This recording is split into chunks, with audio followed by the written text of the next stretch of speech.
Hi everybody, Lucy here. I wanted to go over Module 10 with you. And so I'm in your home page, so I'm just going to click on Modules. Hope everyone's doing good. Everybody's working really hard. Keep up the great work. I'm going to scroll down to, Module 10. And we're looking at production and operations management. And this is the one chapter or module that we focus on this. So let's look at the learning objectives. We're going to look at the role of technology in the production process and the strategic importance of production and the role of production managers, for example. So this module is important because it lets you see how the industrial industry um, collectively operates. And not every industrial company operates this way. For example, like a fencing company is industrial, but they may not have um, like robots and things like that. They may have more like forklifts and some other, hands-on manual labor.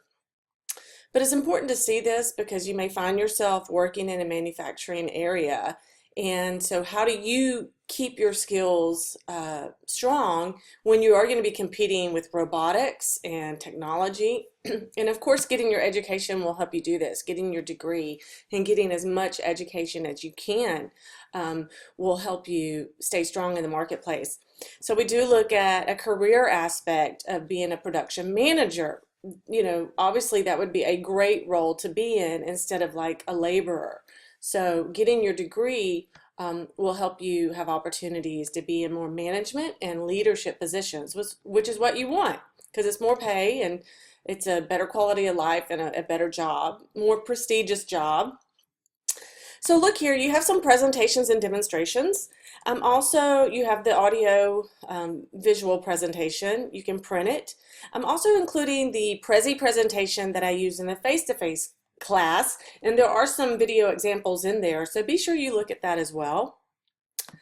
And then, of course, you want to be studying and reading Chapter 10 in your textbook. That's one of the required readings, and it's one of the resources we use in this class. And it's definitely not all of them, but it is one of them that's a really good resource for you. So be studying that. And speaking of resources, let's look at those. You have a few here. You have a few links, a job description, because I like to fuse career aspects into the academic world.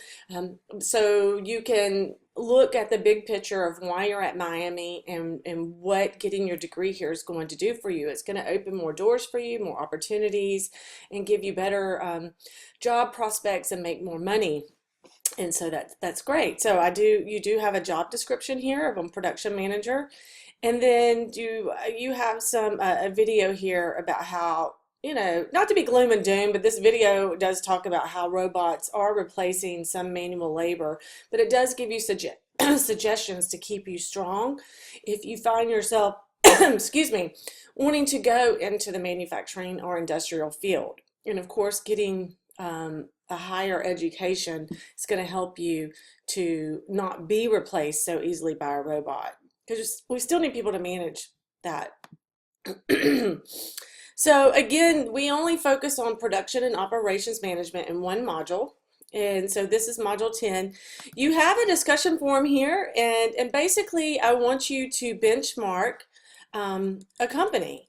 So I want you to choose one company, company A, and so you'll name the name of that company, who you feel could benefit by implementing a second company, company B's, process of some kind which can turn make company A operate more effectively or efficiently. This in the business world is called benchmarking. Benchmarking just simply means, I can give you an example. I am mentoring an entrepreneur here in the tri-state area who has a new fitness routine and she's created about the mind, body, spirit, and fitness. Love yourself healthy. That's her slogan. And she's wanting to create a fitness class, or she's already created it. She's worked in several of the gyms in the area, Mercyplex and some of the other gyms in the area, downtown Cincinnati. And she's created this class. It's a group fitness class. And so I have advised her, I said, She's mentioned Zumba a couple of times and how she wants to be as big as Zumba. So I have the homework I've given her, and this is service work that I do for Miami University. It's required for my position, so I have to do this. Um, and so she's in this class right now with Mortar. It's a 12-week class. And so I meet with her about once a week, once every 2 weeks for about an hour and give her advice on building her business. So I told her, I said, you need to benchmark Zumba. See how they got started, see what they're doing, what products they have, see how they're getting into clubs, what they're paying their instructors. So she's benchmarking Zumba because that's a fitness program that has successful, it's applied, it's in the marketplace.